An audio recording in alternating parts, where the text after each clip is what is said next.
عليكم حبايب قلبي، عاملين ايه؟ يا رب كلكم تكونوا بخير. السنه دي هنعمل مع بعض زينه قويه جدا ان شاء الله علشان نفرح اولادنا ونزين بيتنا باجمل زينه وباقل كمان تكلفه. السنه اللي فاتت عملنا مع بعض زينه كلها تقريبا من الورق والكرتون، اتمنى تشوفوها بسرعه علشان تلحقوا تعملوا كل الافكار السنه دي وتخلي بيتك اجمل بيت. هسيب لكم كل اللينكات تحت الفيديو كمان في اول كومنت، وهيطلع لك اشعار دلوقتي. والنهارده هنعمل زينه بالفوم، يا رب تعجبكم ويلا بينا نشوف محتاجين ايه. بس ما تنسوش لو انتوا اول مره بتشوفوا قناتي اتمنى تعملوا سبسكرايب عشان تنوروا عيلتي وتبقوا من ضمنها، وكمان ما تنسوش تفعلوا علامه الجرس عشان يوصلكم مني كل جديد. ويلا نشوف فكره النهارده.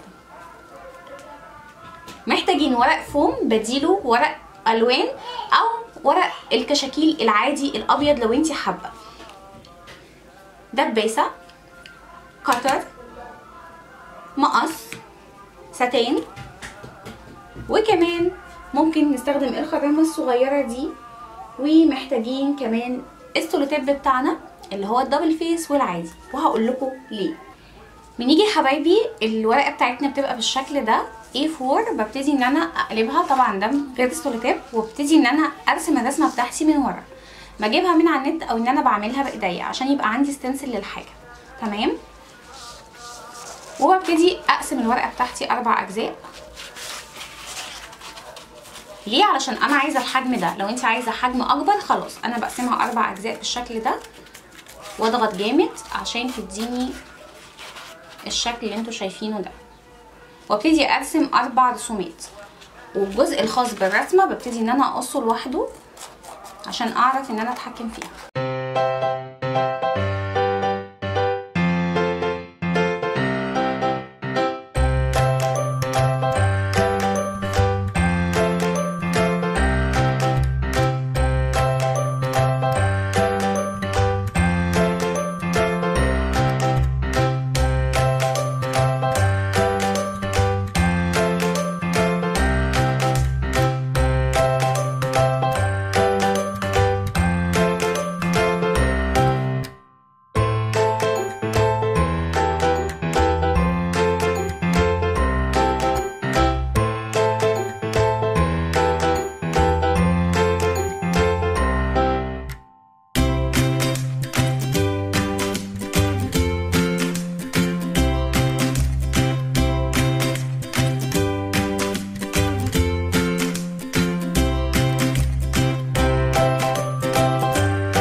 حبايب قلبي، بعد ما قصيت الشكل قدامكم باجي بعد كده اجيب اي حاجه صلبه علشان السطح بتاعي ما يتجرحش، وابتدي ان انا افرغ المربعات اللي انتوا شايفينها دي زي الشكل الاولاني طبعا باستخدام القطر.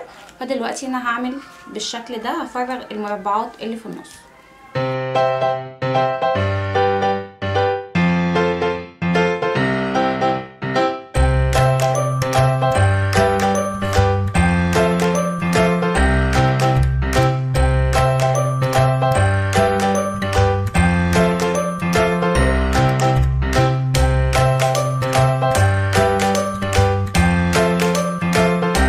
خلصنا وفرغناه بقى عندي الشكلين بالشكل ده. هجيب الخرامه بتاعتي وابتدي ان انا اخرمه من الوسط بتاعه الدايره زي ما انتم شايفين عشان يتعلق منها. بعد كده ده فانوس هحطه في وسط الزينه بشكل مختلف. تمام. كديكور هيبقى شكله جميل جدا، هتشوفوه معايا. والرسمه دي انا رسمها بايديا وبسيطه جدا وسهله زي ما انتم شايفين، تقدروا ترسموها. تمام. هنبتدي بعد كده نجيب الورق الالوان ونبتدي نشوف الحاجات المتفرغه عندنا بالشكل ده، ونحط الالوان على حسب الشكل اللي احنا عايزينه من تحت كده.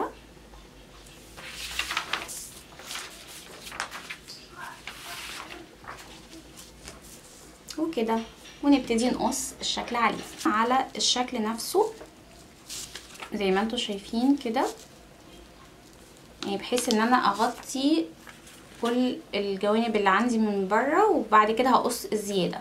تمام. هبتدي الزقها طبعا بورق دبل فيس او بلو زي ما انتي يعني المتوفر عندك. بكده حبايبي عندي الشكل زي ما انتوا شايفين جميل قد ايه وكيوت. تمام. بقى عندي الشكلين. تمام. نيجي للشكل الفانوس ده، انا مش هخليه كده باستخدام الخرامه دي. عملت الاشكال النجوم اللي انتوا شايفينها دي. تمام. وهبتدي ان انا احط الزينة بتاعتي هزينه.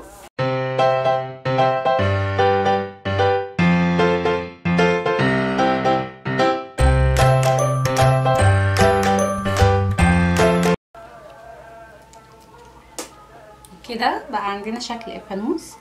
هبتدي اجيب برضو الاشكال اللي هي زي دي وابتدي احط النجوم بشكل عشوائي.